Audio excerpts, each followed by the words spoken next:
నమస్తే welcome to question hour. Konda Sushmita episode Telangana రాజకీయాలను కుదిపేస్తోంది. కొండా సుష్మిత వ్యాఖ్యలపై అధిష్టానం గుర్రుగా ఉన్నట్లు తెలుస్తోంది. కాంగ్రెస్ పార్టీ నుంచి కొండా సురేఖను సాగనంపేందుకు ముహూర్తం ఫిక్స్ అయినట్లుగా తెలుస్తోంది. కొండా సురేఖను మంత్రి పదవి నుంచి తప్పించేందుకు రంగం సిద్ధమైనట్లుగా ప్రచారం ఊపందుకుంది. అయితే మరో ప్రచారం కూడా జరుగుతోంది. తనను టార్గెట్ చేయాలని చూస్తే ప్రభుత్వంలో జరుగుతున్న విషయాలు స్కామ్లన్నీ బయట పెడతానంటూ కొండా సుష్మిత చేసిన వ్యాఖ్యలు రాజకీయ వర్గాల్లో ప్రకంపనలు రేపుతున్నాయి. ఎందుకొచ్చిన గొడవలే అనుకునే సుష్మిత వ్యాఖ్యలపై బహిరంగంగా కౌంటర్ ఇచ్చేందుకు నేతలు వెనకడుగు వేస్తున్నారన్న ఊహాగానాలు కూడా వినిపిస్తున్నాయి. సుష్మిత ఎపిసోడ్ పై టీపీసీసీ చీఫ్ మహేష్ కుమార్ గౌడ్ హెచ్చరించారు. ఎవరైనా పార్టీ లైన్ దాటి మాట్లాడితే ఉపేక్షించేదే లేదని, కొండా సుష్మిత అయినా చిన్నారెడ్డి అయినా ఎవరైనా ఒక్కటేనని చెప్పారు. సుష్మిత వ్యాఖ్యలను తీవ్రంగా ఖండిస్తున్నట్లు స్పష్టం చేశారు. పార్టీలో కొత్త పాత నేతలను కలుపుకుని వెళ్తామని అన్నారు. కాంగ్రెస్ పార్టీలో ఒక్కసారి సభ్యత్వం తీసుకున్న తర్వాత ఎరుపు పచ్చ అనే భేదాలు ఉండవని ఆయన పేర్కొన్నారు. అసలు కాంగ్రెస్ పార్టీలో పాత కొత్త నేతలను ఒక్కటిగానే చూస్తున్నారా? ఎవరికి వారి అభ్యర్థులమని ప్రకటించుకోవడం ఏంటి? ఇప్పుడు ఇదే అంశంపై చర్చిద్దాం. ఇక ఇదే టాపిక్ పై పూర్తి డిస్కషన్ మా కొలీగ్ హిమబిందు అందిస్తారు. హిమబిందు. Thank you Sreeja. తెలంగాణ కాంగ్రెస్ లో అసమ్మతి స్వరాలపై అధిష్టానం తీవ్ర ఆగ్రహం వ్యక్తం చేసింది. ముఖ్యంగా సొంత ప్రభుత్వం సొంత పార్టీ నేతలపై అగ్రనేతలే లక్ష్యంగా కూడా ఎవరైతే కూడా ఈ కామెంట్స్ చేశారో డిసిప్లినరీ యాక్షన్ కింద కూడా ఇప్పటికీ క్రమశిక్షణ చెల్లుబాటు దిశగా కూడా కాంగ్రెస్ అధిష్టానం ముందుకు వెళుతోంది. ముఖ్యంగా మొన్న కొండా సురేఖ జన్మదిన వేడుకల సందర్భంగా కొండా సురేఖ కూతురు సుష్మిత చేసిన వ్యాఖ్యలు ఇప్పుడు కాంగ్రెస్ పార్టీకి ఒక తలనొప్పిగా మారాయి. ఈ నేపథ్యంలోనే కొండా సురేఖకు కూడా పార్టీ అధిష్టానం నోటీసులు జారీ చేసి రాజకీయ వర్గాల్లో తీవ్రంగా కూడా ఈ విషయం ఇప్పటికే మనం చూస్తాము. కాంగ్రెస్ మహిళా నాయకులు అందరూ కూడా కొండా సురేఖ కూతురు కొండా సుష్మిత ఇట్లా మాట్లాడడం సరికాదంటూ కూడా మాట్లాడుతూ ఉన్నారు. గతంలో కూడా రేవంత్ రెడ్డి పైన కొండా సుష్మిత ఇలాంటి వ్యాఖ్యలే చేశారు. ముఖ్యంగా కొండా సురేఖతో పాటు సీనియర్ నేత మాజీ మంత్రి జి చిన్నారెడ్డికి కూడా ఈ క్రమశిక్షణ చర్యల కింద నోటీసులు జారీ చేశారు. 3 రోజుల కింద ఈ షోకాస్ నోటీసుల్లో వాళ్ళు వివరణ ఇవ్వాలంటూ కూడా పార్టీ అధిష్టానం చెబుతోంది. తెలంగాణ కాంగ్రెస్ పార్టీలో అంతర్గత విభేదాలు మరొకసారిగా కూడా రచ్చకెక్కాయి. ఇక పార్టీ టికెట్ అంశం పైన కొండా సుష్మిత ఈ వ్యాఖ్యలు చేశారు. అంటే అసంతృప్తితో ఒకరిపై ఒకరు కూడా కాంగ్రెస్ పార్టీలో ఈ విధమైన కల్చర్ ఈ మధ్య మనం చూస్తూ ఉన్నాం, ఎక్కువైపోతుంది. తాజాగా సీఎం రేవంత్ రెడ్డి పైన ఈ వ్యాఖ్యలు చేయడంతో ఒక్కసారిగా కూడా పార్టీ అధిష్టానం సీరియస్ అయింది. షోకాస్ నోటీసులు జారీ చేసింది. సో పిసిసి అధ్యక్షులు మహేష్ కుమార్ గౌడ్ ఏమన్నారో ఒకసారి విందాం. కానీ చిన్నారెడ్డి గారు కానీ పార్టీ లైన్ దాటి మాట్లాడినప్పుడు క్రమశిక్షణ కిందికి వస్తారు. కొండా సురేఖ గారు ఏళ్ల తరబడి రాజకీయాల్లో ఉన్నారు. వారంటే మా అందరూ కూడా గౌరవం. పార్టీ లైన్ దాటి కొండా సుష్మిత గారు మాట్లాడినట్టు వ్యవహారం చాలా బాధాకరం. దాన్ని తీవ్రంగా ఖండిస్తూ ఉన్నాం. కొండా సుష్మిత గారు కొండా సురేఖ కూతురు. సురేఖ గారు బాధ్యతమైనటువంటి మంత్రి పదవులు ఉన్నారు కాబట్టి వారికి నిన్న వివరణ కోరడం జరిగింది. సురేఖ గారు వివరణ ఇచ్చిన తర్వాత తదుపరి ఏం చేయాలో ఆలోచిస్తాం. అదేవిధంగా చిన్నారెడ్డి గారు కూడా చాలా సీనియర్ నాయకులు, మా అందరూ కూడా గౌరవప్రదమైన నాయకులు. వారు ఎందుకు అలా మాట్లాడినారు, ఎందుకు మాట్లాడాల్సి వచ్చింది, వాటి మీద కూడా వివరణ అడగడం జరిగింది. ఎవరైనా పార్టీ లైన్ దాటినప్పుడు పార్టీ నియమావళి ప్రకారము ఏ రకమైనటువంటి చర్యలు తీసుకోవాలో డిసిప్లినరీ కమిటీలో చర్చించి చర్యలు తీసుకుంటారు. రేవంత్ అన్న గురించి, రేవంత్ అన్న నాయకత్వం గురించి ప్రశ్నించేటువంటి నైతిక హక్కు సోకాల్డ్ సోదరిమణికి ఉన్నదా అన్నది ఆమె ఆత్మ పరిశీలన చేసుకోవాల్సిన అవసరం ఉంది. అమ్మ కొండ సుష్మా, నువ్వు చిన్నదాని లాగుంటే మంచిగా ఉంటుంది. నీ పేరు చిట్టి లెక్క మాట్లాడితే మంచిగా ఉంటుంది. చిట్టి కాస్త కొంచెం పెద్దమైనటువంటి మాటలు, స్థాయికి మించినటువంటి మాటలు, అర్హత లేనటువంటి మాటలు మాట్లాడడం అన్నది సమాజం హర్షించదు. కష్టం వచ్చినప్పుడు కార్డును వాడుకునే ముందు ఆ కార్డులో ఉన్నటువంటి వాళ్ళకి మనం ఏం చేసినాం కూడా ఆలోచించుకోవాల్సిన అవసరం ఉంది.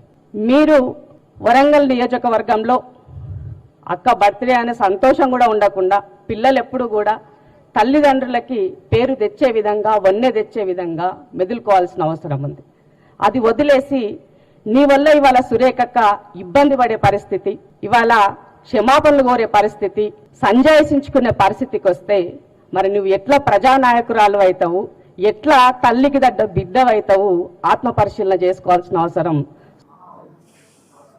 ఇక తాజాగా మంత్రి కొండా సురేఖ కూతురు కొండా సుస్మిత రేవంత్ రెడ్డి పైన అదే విధంగా కూడా పరకాల ఎమ్మెల్యే రేవూరి ప్రకాష్ రెడ్డిని లక్ష్యంగా చేసుకుంటూ కూడా చేసిన వ్యాఖ్యలపై ఇప్పటికే కాంగ్రెస్ పార్టీ క్రమశిక్షణ చర్యల కింద కూడా షోకాస్ నోటీసులు అయితే జారీ చేసింది. 3 రోజుల్లో కూడా వివరణ ఇవ్వాలంటూ కూడా సీరియస్ అయింది.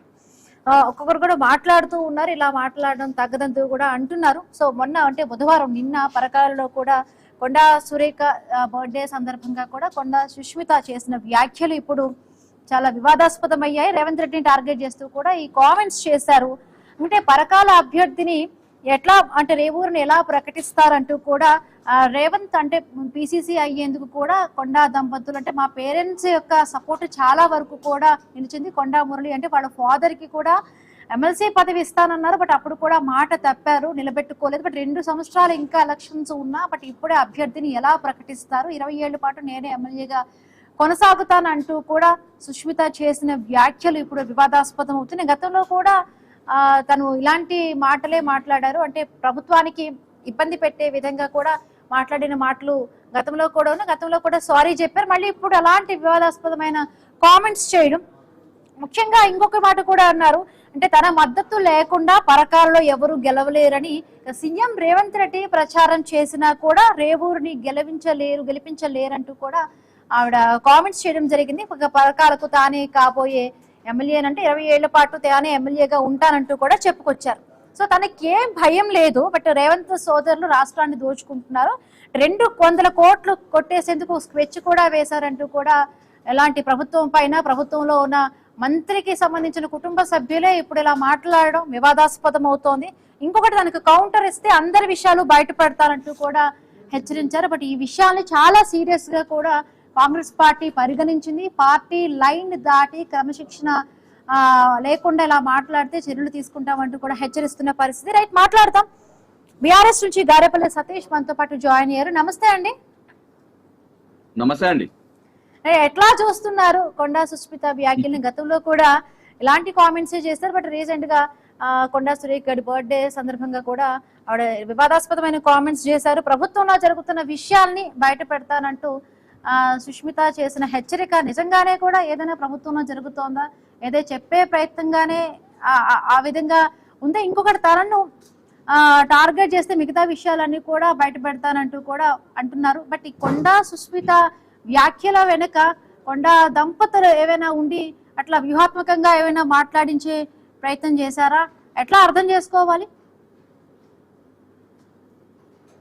100% హిమబిందు గారు, ఇప్పుడు మనం చూస్తా ఉన్నాము, ప్రభుత్వంలో ఉన్నారు, ఒక మంత్రి వర్గంలో ఉన్న కొండా సురేఖ గారి ఒక మంత్రి స్వయాన సొంత కూతురు ఈరోజు బయటకు వచ్చి ఆ రోజు కానీ ఈ రోజు కానీ స్వయంగా తాను మరి కళ్ళు నెత్తికెక్కినని మాట్లాడిన సందర్భాలు మనం చూస్తా ఉన్నాం. లేదంటే స్కాములేం లేవు, అన్ని స్కీమ్లేం లేవు, అన్ని స్కాములే అనే మాటలు మాట్లాడుతున్న సందర్భాలు మనం చూస్తా ఉన్నాం. ఇటు చూస్తే ప్రభుత్వ శిఖం ఒకటి షెల్ కంపెనీలు పెట్టి ఏదైతే ప్రభుత్వం భూములను వాళ్ళ అన్నదమ్ములకు దారాదత్తం చేసే ప్రయత్నంలో భాగంగా పనిచేస్తా ఉన్నారు. 200 కోట్లకు పైగా వాళ్ళకు దారాదత్తం చేసినారు అని చెప్పేసి కూడా మాట్లాడుతున్న సందర్భం చూస్తాం. చాలా రకాలుగా ఇప్పుడు కొండా సుష్మిత గారు మాట్లాడినవన్నీ కూడా ఖచ్చితంగా ఇటు న్యాయస్థానాలు చట్టం కూడా దాన్ని పరిగణలోకి తీసుకొని సుమోటోగా తీసుకొని దీని మీద కేసేసి ఏసీబీ దృష్టిలో కూడా తీసుకెళ్లి మరి సిబిఐ ఎంక్వైరీ కూడా చేయాల్సిన అవసరం ఉంది. ఇలా మనం చూస్తున్నామండి. కొండా సుష్మిత గారు మాట్లాడిన 100% నిజమే కదా. గతం నుంచి మేము గత 2.5 ఏళ్ళుగా మేము చెప్తూనే ఉన్నాం, ఏ పథకాలు కూడా ప్రభుత్వంలో ప్రజలకు అందజేయడం లేదు. ఇలా అన్ని ఏ డబ్బులు వచ్చినా 4 రూపాయలు వస్తే వాళ్ళంతా దోచుకోవడం అనే కాన్సెప్ట్ కొనసాగుతున్నారు తప్ప ఎక్కడ కూడా ప్రజల పక్షాన కానీ ప్రజల కోసం తెలంగాణ అభివృద్ధి కోసం ఖర్చు పెట్టడం లేదు. వాళ్ళ సొంత రేవంత్ రెడ్డి గారి వాళ్ళకు అన్నదమ్ములకు, రేవంత్ రెడ్డి గారి కుటుంబానికి, లేకపోతే కాంగ్రెస్ లో కొంత రేవంత్ రెడ్డి గారి అనుచరులకు, ఎవరైతే అసలు కాంగ్రెస్ కాకుండా కొసరు కాంగ్రెస్ లో ఎవరైతే వచ్చారో ఈ కాంగ్రెస్ లోకి, ఆ కొసరు కాంగ్రెస్ వాళ్ళకే ఆర్థిక లావాదేవీలు జరుగుతూ ఉన్నాయి, భూములు అంటగడతా ఉన్నారు. అదే కాకుండా ఇటు పదవులు కూడా వాళ్ళకే అంటగడతా ఉన్నారు అనే సందర్భంలో మాట్లాడుతున్నారు కొండా సుష్మిత గారు. ఇలా మనం చూసినామండి. ఖచ్చితంగా ప్రజలందరూ, యావత్ తెలంగాణ ప్రజలందరూ కూడా గమనిస్తా ఉన్నారు. వీళ్ళందరూ కేవలం కాంగ్రెస్ పార్టీ ముఖ్యమంత్రి రేవంత్ రెడ్డి గారు ఏదైతే డబ్బులు సంపాదించుకోవడానికి, భూములు సంపాదించుకోవడానికి, వాళ్ళ కుటుంబాలు బాగుపరచుకోవడానికి, తరతరాల ఆస్తులు కూడబెట్టుకోవడానికి పనిచేస్తున్నారు తప్ప వేరే ఏం లేదండి. ఇవాళ ఒక స్వయాన మంత్రి కూతురే చెప్పిన తర్వాత, ఒక మంత్రివర్గంలో ఉన్న ఒక మంత్రి కూతురే బయటకు వచ్చి ప్రజల ముఖంగా, ప్రజాక్షేత్రంలో మీడియా ముఖంగా చెప్పిన తర్వాత ఇంకేముంటదండి? ఖచ్చితంగా రేవంత్ రెడ్డి గారు దీనికి రాజీనామా చేయాల్సిన అవసరం ఉంటుందండి. ఇవాళ ఇంకొక విషయం చెప్తానండి. ఇవాళ మాట్లాడింది కొండా సుష్మిత గారైతే కొండా సురేఖ గారికి నోటీసులు ఇవ్వడం ఏంటండి? ఒక మహిళల్ని అగౌరవపరచడమే కదా దీనికి. మీకు దమ్ముంటే, మీకు చిత్తశుద్ధి ఉంటే, మీకు నైతిక విలువలు ఉంటే కొండా సుష్మితతో కొట్లాడండి. అంతేగాని కొండా సురేఖ గారికి నోటీసులు ఎందుకు ఇస్తా ఉన్నారు? ఒక బీసీ బిడ్డనా, లేకపోతే ఏ విధంగా ఒక మహిళనా? ఇలా మహిళలకు న్యాయం జరగాలి, మహిళల్ని రాజకీయంగా ముందుకు తీసుకెళ్లాలని చెప్పేసి మరి మాట్లాడుతున్న దొంగ మాటలు చెప్తున్న కాంగ్రెస్ నాయకులు ఇలా మళ్ళీ అదే మహిళ సుష్మిత గారు మాట్లాడితే, తన కూతురు మాట్లాడితే, కూతురుకున్న తల్లికి సంబంధం ఏముంది? కొండా సురేఖ గారికి సంబంధం ఏముంది? అంటే ఇప్పుడు కొండా సురేఖ మరి బాధ్యత వహించాల్సిన అవసరం లేదంటారా? గతంలో కూడా ఇలా మాట్లాడినప్పుడు కూడా ఆవిడ సారీ చెప్పారు. సో కూతుర్ని సరిదిద్దాల్సిన అవసరం తల్లికి ఆ బాధ్యత ఉంటుంది. కొండా సుష్మిత గారు సారీ చెప్పలేదు, సారీ చెప్పించబడ్డారు. సారీ ఇవి చెప్పించారు కొండా సురేఖ గారు వెళ్ళి రేవంత్ రెడ్డి గారు చెప్పించారు. ఆమె చెప్పే పర్సన్ కాదండి. మాకు తెలిసి మేము బీఆర్ఎస్ పార్టీ అయినా ఏ పార్టీ అయినా కొండా సుష్మిత గారు ఒక డేర్ అండ్ డైనమిక్, ఒక ఉమెన్, చాలా ఏదున్నా కూడా ముక్కుసీటుగా మాట్లాడే వ్యక్తి. ఆమె ప్రజాక్షేత్రంలో ఆయన కూడా సేమ్ ఉన్నట్టు ఆమె పార్టీలో ఉన్నా భయపడకుండా, అవును వీళ్ళంతా దోచుకుంటున్నారు, దాచుకుంటున్నారు, మీరు పిచ్చి పిచ్చి మాట్లాడినా, తిరిగి కౌంటర్లు వేసినా, సోషల్ మీడియాలో ఎదవ కామెంట్లు పెట్టినా మళ్ళీ మీ భాగోతాలన్నీ బయటికి తీస్తాం, మీరు ఎక్కడెక్కడ దోసుకున్నారు, ఎక్కడెక్కడ దాచుకున్నారు, మీరు కుటుంబాలు ఎవరెవరు రాజకీయంగా లబ్ధి పొందుతున్నారు అనే విషయాలు కూడా నేను బయటికి తీసుకొని వస్తున్నానని మాట్లాడుతున్న సందర్భాలు మనం చూస్తాం. ఇంకేం కావాలండి? రాష్ట్రం అంతా ఆగమైపోయింది. 2.5-3 అవుతుంది. పెట్టుబడులు లేవు, పరిశ్రమలు లేవు. ఓన్లీ పైసలు సంపాదించుకోవాలి, దోసుకోవాలి, దాచుకోవాలనే కాన్సెప్ట్ లో ముందుకెళ్ళి తప్ప రాష్ట్రం అభివృద్ధి చేయడం ఎంతదండి? ఇలా రాష్ట్ర ప్రజలు బీఆర్ఎస్ పార్టీ గొంతు ఇంచుకొని అరుస్తా ఉంది. మేము చెప్పినాం సరే, ప్రజలు నమ్మిరా నమ్మలేదా పక్కకు పెట్టి ఇలా స్వయాన మంత్రి కూతురు కొండా సుష్మిత గారే ప్రజల ముఖంగా, మీడియా ముఖంగా చెప్పిన మాటలు ఇలా తెలంగాణ ప్రజలు అందరూ విన్న సందర్భం చూస్తా ఉన్నాం. అది ముక్కున వేలు వేసుకుంటారు. ఏంద్ర నాయన వీళ్ళని గెలిపించి బాగుపరిచింటారు, రాష్ట్రాన్ని అభివృద్ధి చేయిందిరా నాయన అని కాంగ్రెస్ వాళ్ళని గెలిపిస్తే చూడండి 200 కోట్ల స్కామా, 200 కోట్ల ప్రభుత్వ భూములను వాళ్ళ అన్నదమ్ములకు దారదత్తం చేయడం ఏంటంటే, ఈ రకంగా ఎన్ని వందల కోట్ల భూములను వాళ్ళు దారదత్తం చేసుకుంటున్నారు. దీనికి సపోర్ట్ చేస్తున్న వాళ్ళు ఎవరు? మిగతా శాఖలలో కూడా ఎంత అవినీతి జరుగుతా ఉంది. సివిల్ సప్లై కానీ, ఇంకో శాఖలు కానీ, రోడ్డు రవాణా సంస్థలు, ఇట్లా ఎన్ని శాఖలలో ఎంత అవినీతి జరుగుతా ఉంది. ఇవన్నీ ఖచ్చితంగా కోర్టు సుమోటాగా తీసుకోవాల్సిన అవసరం ఉందండి. ఒక స్వయాన మంత్రి కూతురే 200 కోట్ల స్కామ్ జరిగింది, ఇంకా కూడా స్కాములు జరుగుతా ఉన్నాయి. రేవంత్ రెడ్డి గారి భాగోతం బయట పెడతా, వాళ్ళ కుటుంబ భాగోతం బయట పెడతా అన్నారంటే ఖచ్చితంగా న్యాయస్థానం దీన్ని సుమోటాగా తీసుకోవాలి. ఖచ్చితంగా సిబిఐ ఎంక్వైరీ జరపాలి. వీళ్ళు ఎక్కడెక్కడ భూములు ఉన్నాయి, తెలంగాణ రాష్ట్రంలో భూములు ఏడమ్ముతా ఉన్నారు, ఎంత దోచుకుంటున్నారు అనేది ప్రజాక్షేత్రంలో పెట్టాలి అని చెప్పేసి కోరుకుంటున్నామండి. ఇంకొకటి అంటే పరకాలలో కూడా ఇంకా 20 ఏళ్ల పాటు నేనే ఎమ్మెల్యేగా కూడా కొనసాగుతాను. 2 ఏళ్ల నుంచి ఇప్పుడే ఎలాగ అభ్యర్థిని మీరు ప్రకటిస్తారు? స్వయానా సీఎం రేవంత్ రెడ్డి వచ్చినా కూడా పరకాలలో రేవూరిని గెలిపించలేరు అంటూ కూడా అంటే కామెంట్స్ చేశారు సుష్మిత. దాన్ని ఎట్లా చూసి నిజంగా కూడా సీఎం రేవంత్ రెడ్డి వెళ్ళినా కూడా అక్కడ రేవంత్ రెడ్డిని చూసి ఎవరు ప్రజలు గెలిపించరంటారా?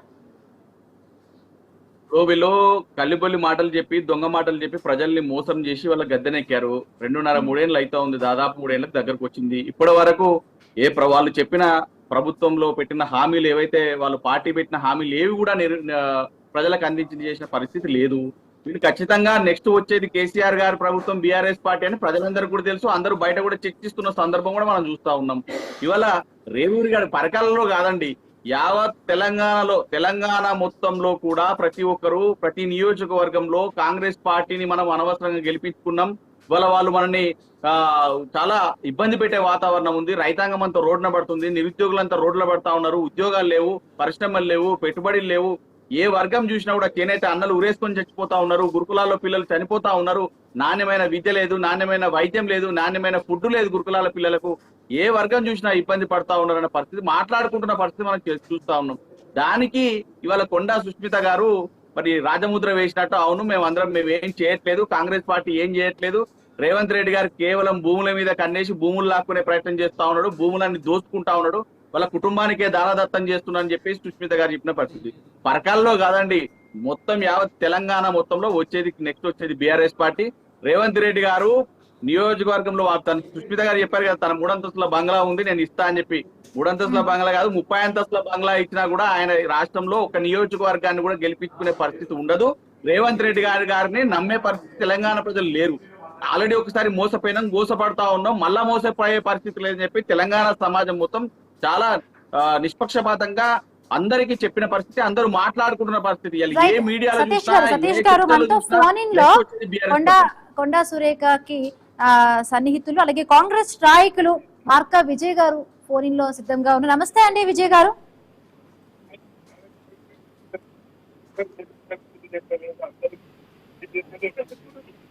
విజయ్ గారు వినిపిస్తోందా?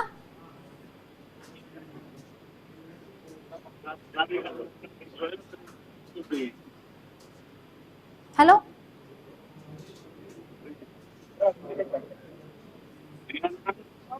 కేసీఆర్ వాయిస్ రావట్లేదు ఆయనది, ఒకసారి చెక్ చేయండి.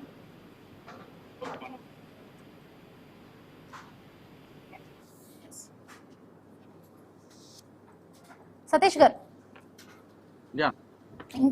అంటే ఇందాక మీరు అంటూ కూడా నోటీస్ ఇస్తే కొండా సురేఖకి ఎందుకు ఇచ్చారు, సుష్మిత గారిని అడగాలి, ఎందుకంటే ఆవిడ నన్ను ఒకవేళ క్వశ్చన్ చేస్తే మిగతా విషయాలు కూడా నేను బయట పెడతాను, నన్ను టార్గెట్ చేస్తే అంటూ కూడా ఆ మాటలతో కూడా సుష్మిత చెప్పారు. సో ఆ టార్గెట్ చేస్తారనే భయంతోనే ఇటు కొండా సుష్మితను వాళ్ళు డైరెక్ట్ గా క్వశ్చన్ చేయలేకపోతున్నారు అంటారా?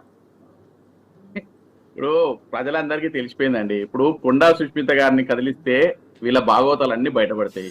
మళ్ళీ బ్లాక్ మెయిల్ చేయాలి, మంత్రి పదవి పోద్దని చెప్పి బ్లాక్ మెయిల్ చేయాల్సిన అవసరం రేవంత్ రెడ్డి గారికి కాంగ్రెస్ ప్రభుత్వానికి ఉంది. కొండా సురేఖ గారు మీ కూతుర్ని కట్టడి చేయకపోతే మీ మంత్రి పదవి ఊడుతుంది అని చెప్పేసి బ్లాక్ మెయిల్ రాజకీయాలు చేస్తా ఉన్నారు తప్ప వీళ్ళు చేసేది ఏం లేదు. వీళ్ళు ఒకవేళ మీరు నిజంగా విజయ్ గారి కాల్ కనెక్ట్ అయింది. సతీష్ గారు మళ్ళీ వస్తాం మీ దగ్గరికి. మార్కా విజయ్ గారు నమస్తే అండి. మార్కా విజయ్ గారు నమస్తే మేడం. సో ఎట్లా చూస్తున్నారు అంటే ఇప్పటికే ప్రభుత్వంలో జరిగిన అవినీతిని బయట పెడతానంటూ కూడా కొండా సుష్మిత హెచ్చరిస్తూ ఉన్నారు. 200 కోట్లకు సంబంధించి స్కామ్ జరిగింది, షెల్ కంపెనీలు వాటిని తరలిస్తూ ఉన్నారు. అటు ప్రభుత్వం పైన ప్రభుత్వంలో మంత్రిగా కూడా పనిచేస్తున్న కూతురు ఇట్లా మాట్లాడడం ఎటువంటి మెసేజ్ ఇస్తున్నట్టు? సుష్మిత గారు గతంలో వారు మాట్లాడింది చూసినారు. ఇంతకు ముందు కూడా ఒకసారి ఒక సంఘటన జరిగింది. ఆమెకు మెచ్యూరిటీ ఉండి మాట్లాడుతుందా లేక మాట్లాడుతుందా అనేది ఒకటి ఆలోచించాలి. రెండవది, ఆమె ఒక మంత్రి గారి కూతురుగా మాట్లాడుతుంది కాబట్టి ప్రయారిటీ వస్తుంది, కానీ అసలు ఆమె మాట్లాడేదానికి ఎటువంటి ఆధారం కానీ ఏది లేదు. ముందు ఆమె పార్టీలోనే మెంబర్ కాదు. ఫస్ట్ ఎంతో మంది మాట్లాడుతుంటారు, దాంట్లో అనేక మంది ప్రభుత్వంలో ఉన్న వాళ్ళ మీద ఆరోపణలు చేస్తారు. ఆరోపణలు చేసినట్టు ఆమె చేసిందని మేము భావిస్తున్నాం తప్ప ఆమె సురేఖ గారి కూతురు. సురేఖ గారు మాట్లాడితే దానికి ఒక పద్ధతి ఉంటుంది, దానికి మనము కౌంటర్ చేయొచ్చు. కానీ ఆమె ఫ్రస్ట్రేషన్ లో మెచ్యూరిటీ లేకుండా అనేకమైన ఆరోపణలు చాలా మంది చేస్తారు. వాటన్నిటికీ పార్టీ స్పందిస్తూ అది టీసీసీ ఉంది, ఏఐసీసీ ఉంది, సురేఖ గారితో ఏం క్లారిఫికేషన్ తీసుకోవాలి, వాళ్ళు మాట్లాడింది ఏంది, అవన్నీ ఒక భాగం. కానీ బీఆర్ఎస్ వాళ్ళు కూడా ఏంటంటే భ్రమల్లో ఉన్నారు. ఇప్పుడు ఆమె మాట్లాడింది ఒకటైతే ఇప్పుడు మాట్లాడుతున్న మిత్రుడు చాలా అంశాలు ఏదేదో అన్నది, ఏదో చేసిందని చెప్పి చాలా చెప్తున్నాడు. వీళ్ళు భ్రమల్లో ఉండి ఇక మాకు అధికారం వచ్చేసింది, మేము ఏదో చేస్తాం, రేవంత్ రెడ్డి ఒక్కొక్క నియోజకవర్గం గెలిపించుకోలేడు, ఇంత భ్రమల్లో వాళ్ళు ఉంటే, గతంలో భ్రమల్లో ఉండే ఒకసారి అధికారాన్ని పోగొట్టుకున్నారు. మళ్ళీ వాళ్ళు భ్రమల్లో ఉంటే ఏం చేయగలుగుతారు? విజయ్ గారు ఇంకొక ప్రచారం కూడా జరుగుతోంది. కొండా సురేఖకు మంత్రి పదవి నుంచి బర్తరఫ్ చేస్తారు, కాంగ్రెస్ పార్టీ నుంచి సాగనింపే ప్రయత్నాలు జరుగుతున్నాయి. వరుసగా ఇలాంటి వివాదాల్లో ఉండటం వల్ల అలాంటి ఇబ్బంది రకమైన సూచనలు ఉన్నాయా కాంగ్రెస్ పార్టీలో? ఇప్పుడు ఆవిడకి ఉద్వాసన పలికే దిశగా కూడా పార్టీ నిర్ణయం తీసుకోబోతుంది అనే ప్రచారం సాగుతోంది. మేడం, ఇప్పుడు క్రమశిక్షణ కమిటీ షోకాజ్ నోటీసులు ఇచ్చింది. ఆ నోటీసులకు వారి స్పందన ఏముంటది, వాళ్ళు ఇచ్చే జవాబు ఏముంటది, ఆ జవాబు మీద ఆధారపడి పిసిసి, ఏఐసిసి పరిధిలో తీసుకోవాల్సినటువంటి నిర్ణయాలు అవి. మా స్థాయిలో మేము మాట్లాడడం కూడా అది కరెక్ట్ కాదని నేను భావిస్తున్నాను. ఎందుకంటే మేము దాన్ని పార్టీకి ఒక లైన్ ఉంటుంది, దానికి పార్టీకి ఒక సిస్టమ్ ఉంటుంది. ఇష్టం వచ్చినట్టుగా మాదేమో ఏక వ్యక్తి పార్టీ కాదు, ప్రజాస్వామికంగా ఉండేటువంటి పార్టీ, ప్రజాస్వామ్యబద్ధంగా పరిపాలన చేసే పార్టీ. ఈ పార్టీ తీసుకునే నిర్ణయాలు అనేక అంశాల మీద ఆధారపడి ఉంటది. ఆ పార్టీ రకరకాల లేయర్స్ ఉంటాయి, వాళ్ళంతా కలిసి నిర్ణయం తీసుకుంటారు. ఒక వ్యక్తిగా నేను దాని మీద స్పందించలేను. ఎస్, మీరు అనుచరులుగా కూడా ఉన్నారు, సన్నిహితంగా కూడా ఉన్నారు కాబట్టి కొండా సురేఖ తరచుగా కూడా ఇలాంటి వివాదాస్పదమైన వ్యాఖ్యల్లో గానీ ఇట్లా కొండా సురేఖ గారు చిక్కుకుపోవడం, సొంత ఇంటి మనుషుల నుంచే కూడా రావడం కొంత ఇబ్బందికరం అనుకోవడం లేదా? అవి ఇబ్బందికరంగా ఉంటది మేడం. ఉంటే దాని మీద నిర్ణయం తీసుకునేందుకు నాకు అథారిటీస్ ఉన్నాయి. పైన ఏఐసిసి ఉంది, పిసిసి ఉంది, క్రమశిక్షణ కమిటీ కొండా ఉంది. సురేఖ గారి వెర్షన్ అడుగుతున్నాను. చర్చించి వారి క్లారిఫికేషన్ కూడా తీసుకొని అసలు ఏంది, వారు ఎందుకు మాట్లాడాల్సి వచ్చింది, ఏం చేసిండ్రు, దానికి సంబంధించిన అన్ని తీసుకున్న తర్వాత పార్టీ ఒక నిర్ణయానికి వస్తుంది. Right, thank you so much అండి. Thank you madam. Vijay garu. Satish గారు, ఫైనల్ గా అదే చెప్తున్నాను. ఇప్పుడు వాళ్ళు కాంగ్రెస్ నాయకులు తెలుగుని మాట్లాడుతారు, తెలుగు లేక మాట్లాడుతారు అర్థమవుతలేదు. కానీ వాళ్ళ కూతురు మాట్లాడితే ఎవరు పట్టించుకుంటారు అంటే కొండా సురేఖ గారు మాట్లాడితే పట్టించుకుంటారు అని అన్నాడు. మరి కొండా సురేఖ గారు నోటీసులు ఎందుకు పంపించారండి? తెలుగుని పంపించారా, తెలుగు లేక పంపించారా? ఇట్లాంటి సోయిలేని రాజకీయాలు చేసుకుంటే ఇట్లాంటి ఇబ్బందికరమైన వాతావరణం తీసుకుంటా ఉన్నారు. సరే, రేపు ఇప్పుడు ఇలా కొండా సుస్మిత గారు కర్రు కాల్చి వాత వేడితే ఇలా కాంగ్రెస్ అందరూ చెంగున ఎగురుతున్నారు. సరే, రానున్న రోజుల్లో ఖచ్చితంగా బీఆర్ఎస్ పార్టీ ప్రభుత్వంలోకి వస్తుంది. ఆ రోజు ఇంకా ముందు కూడా వాళ్ళు ఎంత దోసుకున్నారు, ఎంత దాచుకున్నారు అని కూడా బయటికి తీస్తాం.